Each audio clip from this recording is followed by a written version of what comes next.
Welcome to All Things Policy, a daily podcast by the Takshashila Institution. We are a bunch of policy nerds based in Bengaluru, and we like bringing fresh perspectives to Indian affairs and Indian perspectives to global affairs. So grab a cup of coffee, sit back, and join us for today's chat.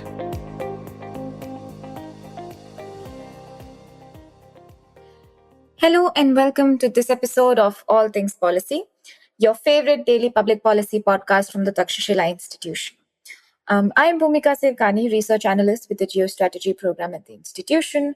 And in today's episode, we will be exploring the Chinese military-industrial footprint across different continents. So before we begin, just to set some context, over the last 4 years, almost every major conflict theater has quietly revealed a Chinese military-industrial footprint somewhere in the picture, right? In Ukraine, Chinese dual-use components and machine tools have flowed into the Russian defense industrial base through a network of intermediaries.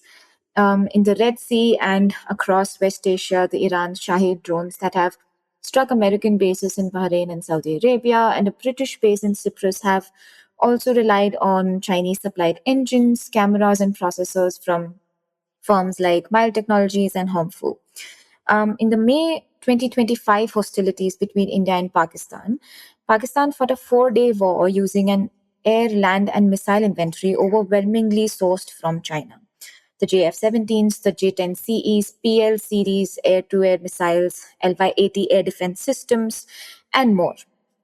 In January 2026 as well, when American forces conducted Operation Absolute Resolve against the Maduro regime in Venezuela, they went in against a layered air defense architecture that included Chinese CETC radars marketed as capable of detecting stealth aircraft at 400 kilometers.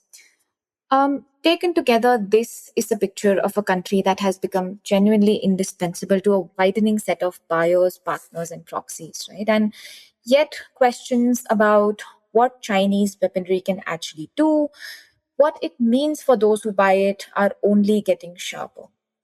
So, to help us work through this landscape and navigate some of these questions, I am joined by my colleague today, Anushka Saxena, staff research analyst at the Takshashila Institution's Geostrategy program and a doctoral scholar with the Manipal Academy of Higher Education.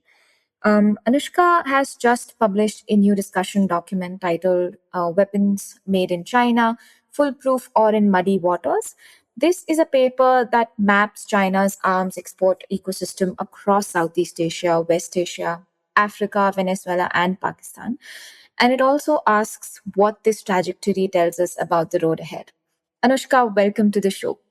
Thank you so much for having me, Bhumika. Excited to get into the conversation. That's great. So, Anushka, let's just dive right in and start with the paradox at the heart of your paper, right? China, you said, is now a top 5 global arms exporter with Pakistan, Serbia, Thailand, and Algeria as its most dependent buyers. And yet the operational record across theaters is genuinely uneven, right? So how do you want readers to hold these two factors together where the scale of the export success that we can see on the one hand is there and the recurring failures on the other hand? So what do you think the reductive readings in either of these directions tend to miss?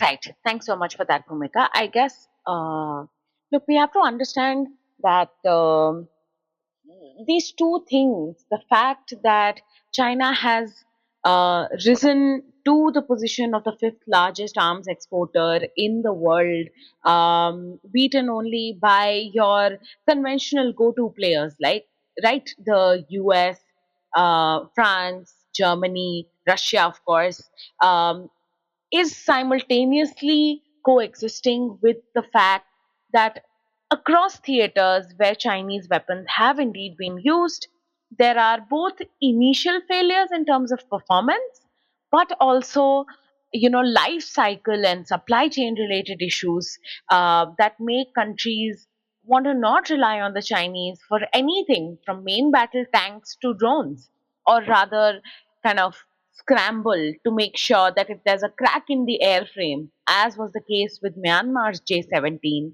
they flow in an expert from abroad, pardon me, like Pakistan, for example, to get that fixed rather than go to the Chinese and wait for years before one of those defense SOEs that supplied the J-17 in the first place comes to their rescue. And of course, again, on the side of the positives, China's rise and then sustainment at that position of the fifth largest arms exporter in the world has coincided with a decline in its position as an arms importer. So it has gone from being one of the largest arms importers in the world, of the fourth at the height maybe in the past decade, to 16th and then to eventually the 21st today. And this is all data from CIPRI, right? Essentially, then what the message China is also sending to the world is that we need to rely less and less on global technological inputs and global supply chains to be able to build a domestic military industrial complex. And Xi Jinping has said for the longest time that we have arrived at the world stage economically. We're already the second largest economic power in the world, but we now need a co-terminus or co-equal military power. And a major part of that is, of course, reforms in the PLA that were in a very wide sweeping manner initiated by him in 2015, but also, and the PLA here for our listeners is the People's Liberation Army, the Army of the Communist Party of China, and by extension, that of the People's Republic. And that has kind of coexisted and coincided with inputs and investments in building a domestic, self reliant military industrial complex. For the longest time, China did not have it, but it took, and the seeds for it were sown by Mao Zedong and then by Deng Xiaoping. Mao Zedong had a policy of two bombs, one satellite, in which he invested in the hydrogen bomb, the atomic bomb, and space based instruments to be able to slowly build domestic capabilities towards defense production and dual use production. Then Deng Xiaoping had different priorities economically, so he had defense industrialists producing military grade commercial items. That's just a fun fact to know. But still, the investment in the defense industrial enterprise continued to the point where Xi Jinping took it on, elevated the policy of military civil fusion to national development strategy through the status of national development strategy in 2015, and eventually began bringing into the fold a lot of major defense SOEs or conglomerates, and some of these names are very popular out there, right? You talked about CETC, which is the China Electronics Technology Corporation, which sells radars like the ones that it did to Venezuela, the LY-80, or even to Pakistan, which we saw used during Op Sindoor, right? There is AVIC, which is the Aviation Industry Corporation of China, which has so many subsidiaries, they number in thousands. Each of them produce something or the other that goes into the aviation defense industrial business, right? And so AVIC often collaborates on or manufactures stuff like the Rainbow series or the Wing Loong series of Chinese drones, which are again a very popular choice for importers ranging from Thailand and Saudi Arabia to Pakistan, and of course, countries in West Asia or Africa as well, right? Iraq, for example, is an avid consumer of the Rainbow or the CH-4B drones. And then, of course, there are the big ones also like Norinco that has nearly a monopoly on China's supply of light, medium, and main battle tanks.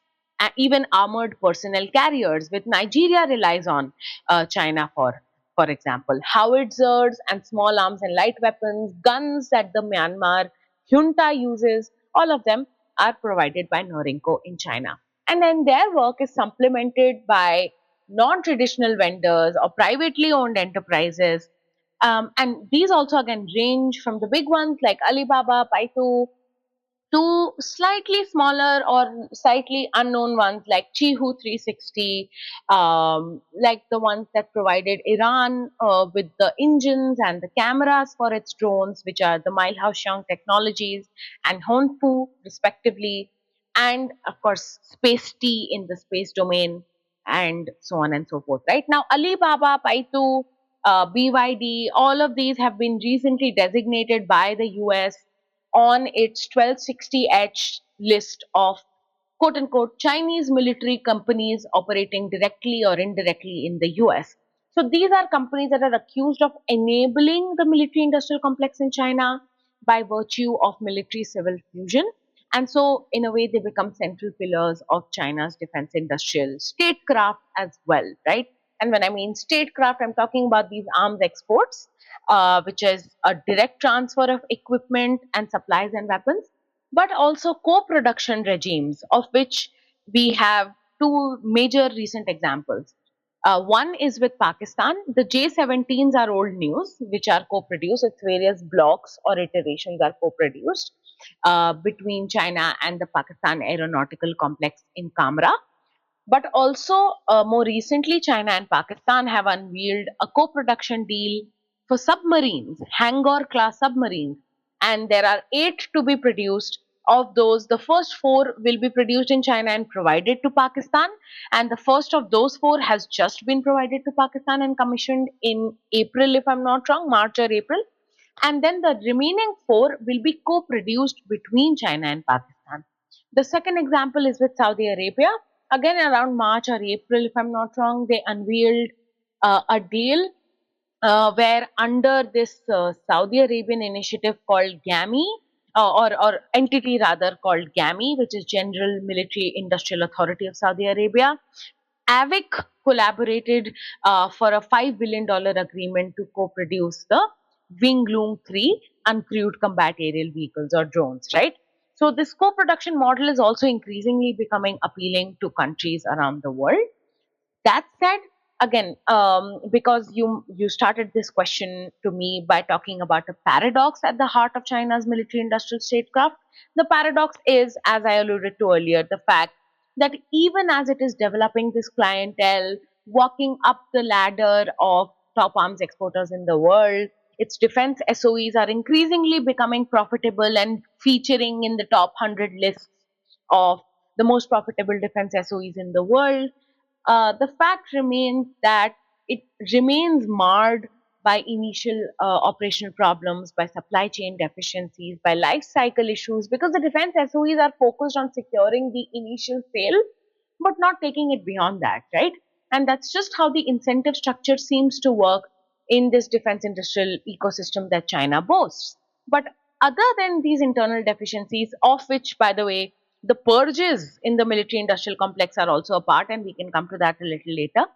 There are also external challenges, right? There is the US on China's tail, there is the resurgence of Russia, of Israel, of countries wanting to produce defense products internally. There are concerns vis a vis the lock ins China can provide, and so they want to diversify, so on and so forth, right? So we can get into each of these in a bit, but that's essentially the paradox that I refer to, and it is indeed quite real as we do a systemic analysis of theaters and of back and forths between China and the rest of the world.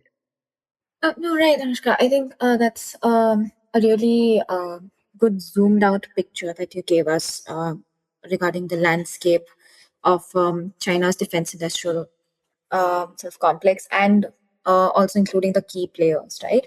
But just to go back a little, I think you highlighted two different trends. One was, of course, co-production regimes that countries are interestingly interested in, which we can again come to later. But there was one more trend that you highlighted, which I think was very interesting, is that after procuring the weapons, the countries are facing supply chain and maintenance issues, right?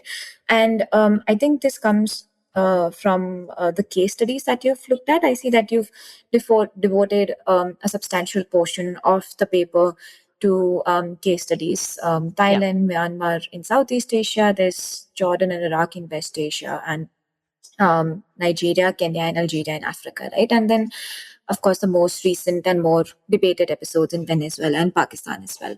So, if you had to identify the single most consistent thread running across these theaters, which is the pattern that shows up whether you're looking at a VT4 in Nigeria or, let's say, a JY27A radar in Venezuela or even a JF17 in Myanmar. What would that threat be, and why do you think it's a recurring sort of trend in all of these case studies? Yeah, thanks for that. I think I would want to point to two threads. One is, of course, something that I already alluded to, which is the idea of the defense SOEs wanting to just secure the initial sale with most of these countries so that they can report them to their supervisors, to their counterparts and bosses in the political architecture, which is led by the Communist Party of China. They can report them on their profits, and they can move up the value chain in the world as well as in terms of promotions and other considerations. And the other thread, I guess, is the fact that there is some sense of an overinflation sometimes as to how qualitatively well performing these Chinese weapon systems are. And that again is a common thread that you see across the board, but more particularly in terms of two weapons, right? The Chinese VT4 tanks and the VT4 and the CH4B drones. So the CH4B drones have had, they've toured around the world. They have been imported by Iraq, by Jordan, by Pakistan, and others, right? And the VT4 main battle tanks similarly are in use by Nigeria, if I'm not wrong. Yes, then and other parts of the world as well, right? I think Myanmar tried to purchase and use them for some time. Thailand, of course, has had major experiences with the VT4 and so on and so forth, right? So across theaters, some of these tanks and these drones, they've stood on shaky grounds, if I may say so. And give me a couple minutes to exemplify that for our listeners, right? Let's begin maybe by talking about how the main battle tanks have fared in Thailand. Now, Thailand and Cambodia were engaged in active border conflict between December 25 and earlier this year, January 26, right? And during a live fire and assault exercise, a Royal Thai Army VT 4 tank reportedly witnessed its 125 millimeter gun barrel explode while firing high explosive ammunition. And the explosion, of course, severely wounded all three of the tank's crew members. And the platform, of course, was rendered unusable after that. And even though the Royal Thai Army has released no official diagnosis on the exact cause of the explosion, there was speculation, including in Thai media, which I had the opportunity to look at. And if you look at what commentators, military commentators in Thailand are saying, they put the potential reasons between overpressure in the turret, metallurgical defects in production, to a combination of these, and including soldiers' overuse or misuse of the tanks. So there are two types of problems being identified here. One is metallurgically itself, the turret and its composition, the problems with thermal stress and overheating during continuous cycles of repeated engagement. All of these are qualitative issues within the production of the VT4 tanks themselves, which the Chinese have not addressed adequately. The other issue that's coming up is that there is no closed loop for the operator, right? Nobody from China is flowing in to tell them that, look, this is how you need to use the tank, this is how you need to use the drone, and you might have problems if you continue to fire over 30 minutes, or if you fire high explosive ammunition, it might get stuck, the tank might lose its integrity, and or it may overheat and explode. So that thing about misuse or overuse is also a lesson that the provider has to disseminate, and the Chinese have clearly not done that. But of course, the world is awaiting the results of an official investigation that the Thai Ordnance Department within its armed forces has initiated. So let's look forward to what they have to say, right?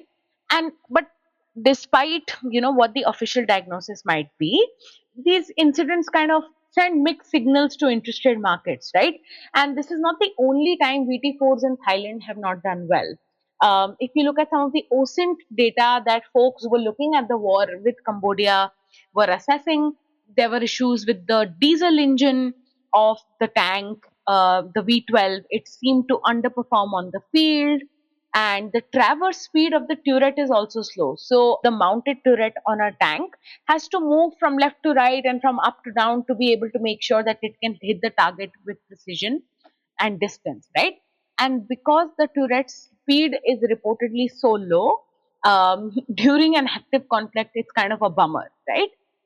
And then, of course, there are the numbers themselves, which kind of don't isolatedly speak to performance, but they again send signals to the market that you don't want them to, right? For example, the number that I'm talking about in this instance is that Cambodia seems to have damaged three VT4 tanks already. And I think Thailand purchased as many as 60 from Norinco. So it's not too bad in terms of the impact it creates on their inventory.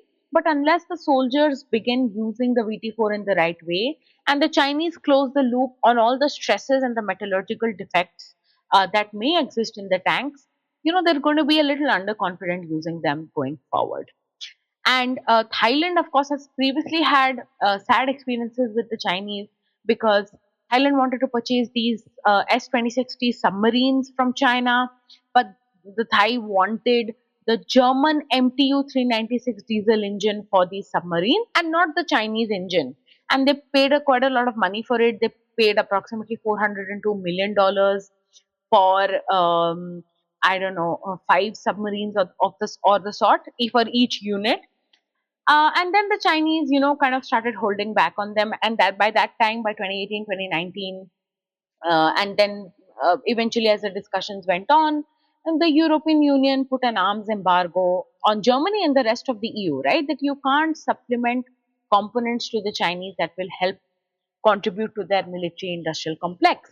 So the Germans couldn't sell that engine. So the Thai cabinet said, okay, we'll sign a revised contract. We will extend the delivery timeline by over 1,000 days.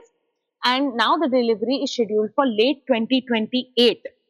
And in between, because the Thai were not budging, the Chinese said, you know what, we don't want to sell the submarines to you anymore. We're going to sell them to Indonesia, who apparently said that we're okay buying the submarines with a Chinese engine. So the Chinese tried to pull all of that as well. But but Thailand needs the submarines, and so eventually they concluded that revised contract with a Chinese diesel engine. So some of these developing countries that do not have their own domestic military industrial complex or a thriving one at that, and they probably can never, will have to kind of lock into some of these Chinese provided choices. Then in West Asia and in Africa, I think the big issues have been with the CH-4B drones. Jordan, for example, 3 years after acquiring them in 2016, in 2019, they had to dump them. And the Royal Jordanian Air Force put out a press release. Now that press release is unaccessible to the public, at least here in India. But they did not give an official reason for dumping them. Though, again, if you look at Jordanian media or international media studying Jordan, they said that there was a two-part reason. One was that the US was refusing to service any command and control demands for Chinese made drones, which means the Chinese themselves were not providing the relevant C2 architecture for the equipment they sell. And then in 2018, the US also started pressuring Aman to kind of buy the MQ-9B Reaper drones, right? Which is kind of what the CH-4Bs are like a alternative to. So by then, Jordan, kind of dumped them and is now apparently conversing with the US on MQ-9. And then Iraq had similar trysts with its fleet. It purchased 20 CH-4B drones, and by 2019, 8 of these had crashed during testing and in conflict, and others were grounded. And if you go back to 2019 and then 21, Iraq had skirmishes with Iran, and and this is how the CH-4Bs performed, right? Iran, on the other hand, has done really well, but only using Chinese components and not necessarily purchasing the full drone from the Chinese. So again, in that sense, you get a picture of why the CH-4B is not performing well, and that again has to do with airframe issues, has to do with overselling of the point, has to do with the fact that AVIC is not interested in supplementing the supply, including command and control architectures afterwards, including avionics and the electromagnetic suite on board. So then, countries like Iraq and Jordan have said that, okay, we're going to either offload them or we're going to sell them to someone else, and they might end up even in the hands of non-state actors, who knows? Or, we're going to ground them and we're going to look for alternatives like the US in the meantime. Speaking of alternatives, Nigeria is also looking for alternatives like South Africa for its VT4 tanks, because it too has had similar issues with the tanks themselves, as did Thailand. And so they're looking at Russia for T90 main battle tanks, and they're willing to pay $99.5 million for those. The Chinese always have this proposition that, look, we're going to provide affordable equipment to developing economies, and we're going to be really kind to you. We don't want you to pay us upfront. Maybe there'll be a leverage for weapon trade, as they do with Iran, right? All these weapons that they're providing them is not going to come cheap for the Iranians, despite the cost of the system itself. But yeah, now suppliers are willing to look for alternatives if this is how performance issues are going to affect. Yeah, so these are Anushka, some interesting studies, right? On the bio side, some interesting cases, and also about the supply gaps which other players in the industry are not ready to fill. Also, the issues that you mentioned with the VT4 tanks and the qualities. Therefore, I think this massively affects the Chinese export credibility, right? But again, you mentioned that some of this is also because of the incentive structure that is there for the Chinese SOEs that only look into sales and not sort of quality management or the after Yeah. sales sort of processes.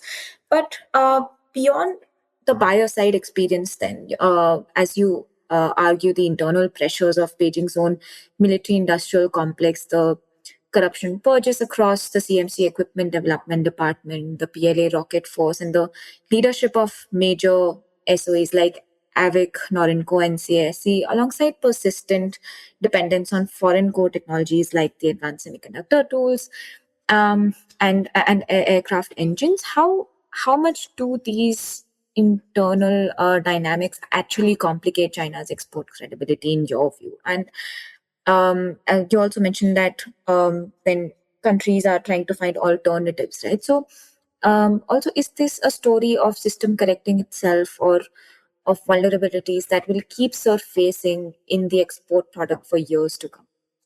Right. Thanks for that, Bhumika. Two very pertinent questions. I think on the first one, on the purges being a major internal deficiency, just look at the trends between 2023 and 2026. Okay, it has started and will probably end with the complete hollowing out of any equipment development institutions or departments within the PLA and the Central Military Commission complex, right?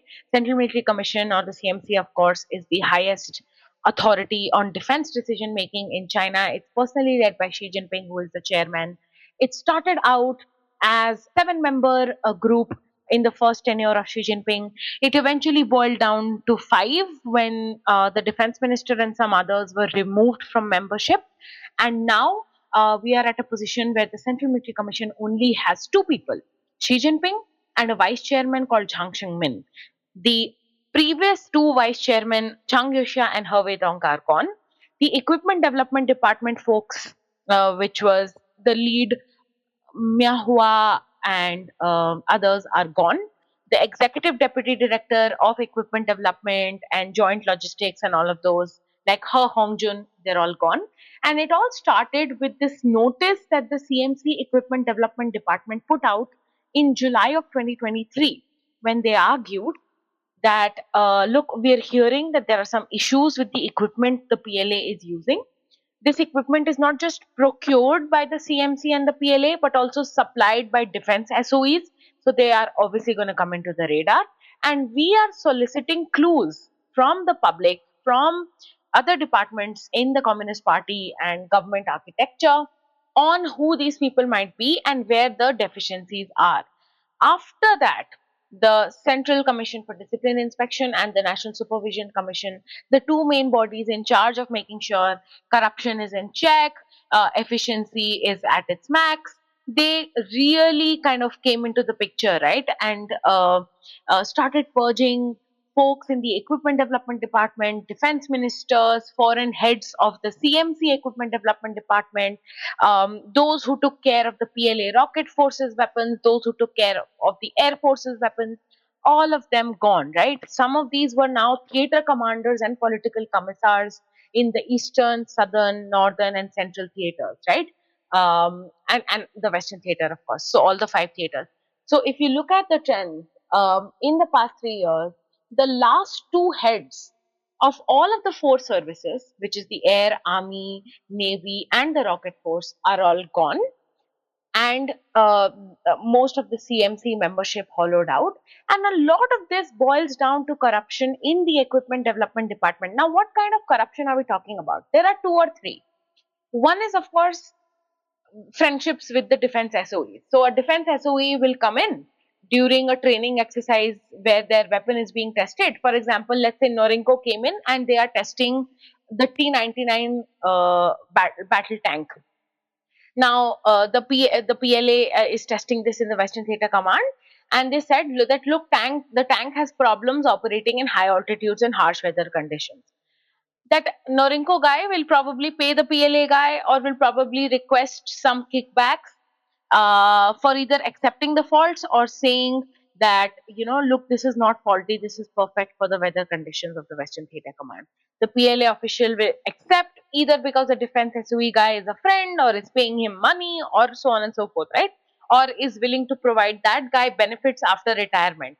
So essentially then, you have mediocre quality, non-suited to terrain kind of a tank that the Western Theater Command has inducted, and Xi Jinping will not know about it all the time. This has to be the duty of both the grassroots soldiers and the commanders that stuff like this doesn't transpire. But it does happen, and as a result, you're ending up with poor performing equipment. Similarly, another type of corruption is pay for promotions. Now, Zhang Yuxia headed the Equipment Development Department before Li Shangfu. Zhang Yuxia was a vice chairman. He is older to Xi Jinping and he was still purged. And Li Shangfu was, of course, defense minister after he headed the Equipment Development Department. It is impossible that Li Shangfu became defense minister without Zhang Yuxia supporting him for that position.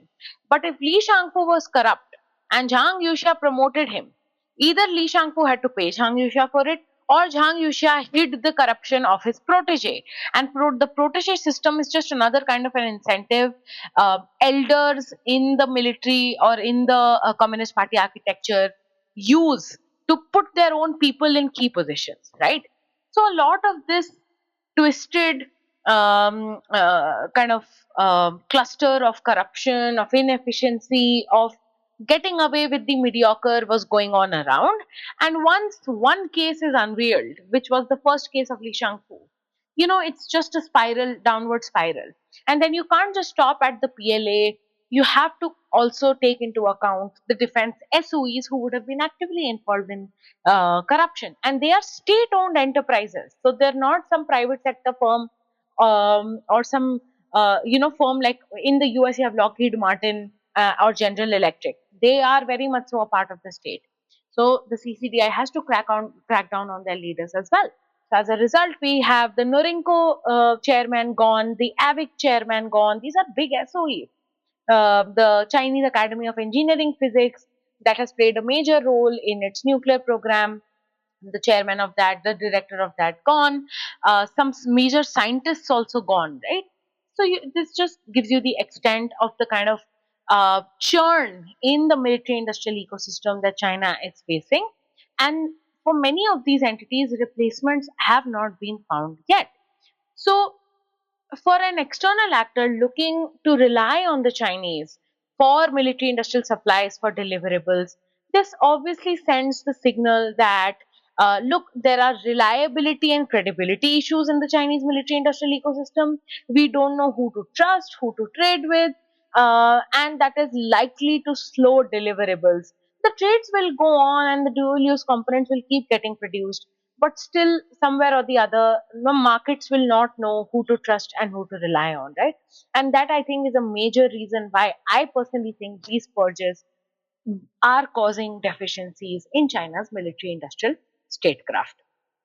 Right, Anushka. So I think these two important issues that you brought up, right, reliability and credibility of the Chinese suppliers due to the corruption and, of course, all of the purges that are going around.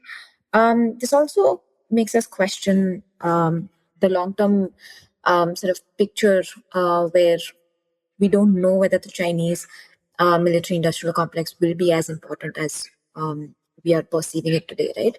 And this also brings me to the last question here is where you, which also sort of relates to the conclusion of your paper, right? You close the paper by pointing to three factors that will shape the next phase.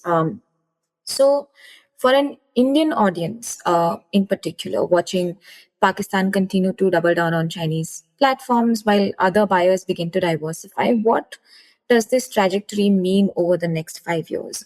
And also, is there a version of this story where Beijing genuinely builds a second Pakistan style deep partnership with Saudi Arabia, perhaps through the Jeddah Wingloom line? As you mentioned, that countries are also seeking more of these co-production regimes, or does the Pakistan case remain the exception rather than the prototype? Right. Well, I think, yeah. Let's look at the two examples of Pakistan and the rest of the world, and I think that could kind of help us shape this contradictory position that China is in, right? Now, Pakistan is obviously a client that is deeply dependent on the Chinese for its military industrial needs. From Pakistan's perspective, 80% of its import basket is contributed to by the Chinese. So even if they have their old F-16s or other components they take from the Americans or from other places around the world, including the Israelis, none of them can really match up to what China is now providing to the Pakistanis and doing for the Pakistanis. In fact, as you alluded to, during Operation Sindoor, we learned that any conflict with Pakistan is technically a proxy conflict with the Chinese, and the Indian armed forces were dealing with Chinese ground-based air defenses, for example, the HQ-9s and the HQ-16s, with PL-15 missiles, with J-10C aircrafts, and of course the J-17s, which are co-produced by the Pakistanis and the Chinese, right? And from the Chinese side, if you look at its export basket, Pakistan is 60% of that. So it's clearly a case of interdependency, right? Even the Chinese want to retain the Pakistanis as a willing and able client. And that is precisely the kind of interdependency that perhaps may exist between the US and Japan, or US and all the other treaty allies that it has, or even between India and Russia, right? They're important suppliers to each other. And that's the kind of interdependency China and Pakistan are building. Not to mention, they test some of their weapons in joint exercises like Shaheen, right? So, or Gauri. So that's the kind of partnership that's emerging, and the Chinese are lucky to have that. But my contention is that they cannot get to more with others. Why I say this is because, aside from the internal deficiencies, there are, and of course, the market getting mixed signals from the performance, there are other factors. One is, of course, I do believe that once the Ukraine war enters what the Chinese themselves call the end game phase, and the Chinese themselves argue that the Russia Ukraine war is entering the end game phase for whatever reason, there will be a resurgence of Russia and most probably even Ukraine as defense suppliers, because they can safely say that their weapons and their defense industrial base is battle tested. Firstly, the Chinese cannot say that.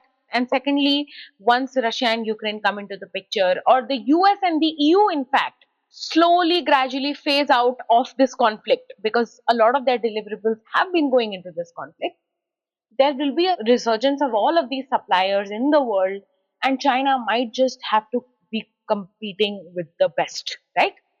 It already is, but gradually that competition will grow to intensify. Coinciding with this is another trend, which is the US China rivalry or competition or conflict, whatever you want to call it. And a major part of that, and it's become now commonplace, right, is the US restricting the Chinese military industrial complex including by not allowing it to trade with the US Department of War, but also the second order effects that it creates will lead other countries to evaluate their defense industrial relations with China, right? Because any supplier in any other part of the world dealing with the US Department of War will have to do extended compliance scrutiny and extended due diligence just to make sure that the Chinese military companies that are listed on that 1260H list are nowhere involved in the supply chain that feeds into the US, right? So the dual use components and the sales, they're okay if they go to Iran. Iran literally is the kind of has the military industrial complex that has nothing to lose and still needs to build and ramp up. But it won't work for like a Thailand or an Australia, right? So the 1260H list is not a sanction on others or on Chinese companies, but by sanctioning trade with the Department of War, it does induce compliance scrutiny for other countries as well. And then, 1260 is just one example. Another tool is the Department of Commerce, more specifically the Bureau of Industry and Security's kind of transnational crackdowns on Chinese companies supporting Iran, for example, or other enemies of the US, including Venezuela.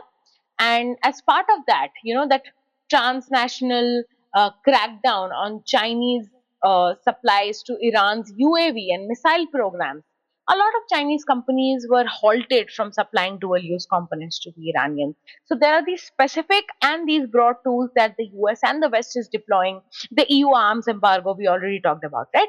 So there's this diversity of tools that is now being deployed just to stop the advance of the Chinese military complex and by extension, China's arms exports.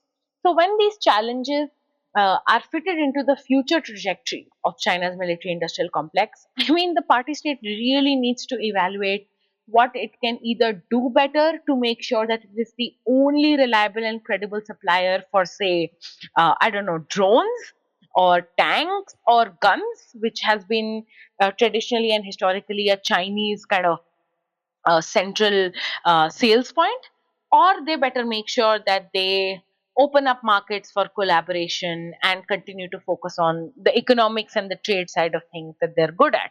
So that's what the future trajectory looks like. And broadly, I think what we're seeing with Pakistan is definitely a challenge for India, and India must prepare for that kind of proxy confrontation with Chinese weapons. But at the same time, I guess some bit of the good news is that China will take a long, long time and a lot of restructuring internally before it could build similar interdependencies and partnerships with the rest of its clients. Thank you, Anushka, for giving us that concise picture, right? But with that, we come to an end to this episode, and I'd just like to highlight some key takeaways before. So I think one of the interesting point that you mentioned was the reliability of exports. That remains a persistent issue due to, of course, internal challenges, and this and alongside that, I think in the larger scheme of things as well that you mentioned towards the end, in the global landscape, increasing competing suppliers and of course increasing scrutiny, all of these challenges I think limit the larger role that China can play in becoming an important supplier of military equipment to other developing economies, right? Despite it claiming to be an affordable sort of supplier. But of course, India should not ignore that as well, with the case that we see with Pakistan. But yeah, so that's about it for this episode. Thank you, Anushka. Thank you for joining us in today's episode. I hope our listeners also enjoyed this episode as much as I did. Thank you. Thank you so much. If you liked our show, dive into Takshashila's research on technology, strategy, and economic affairs. Check us out at our Twitter handle @TakshashilaINST or our website takshashila.org.in.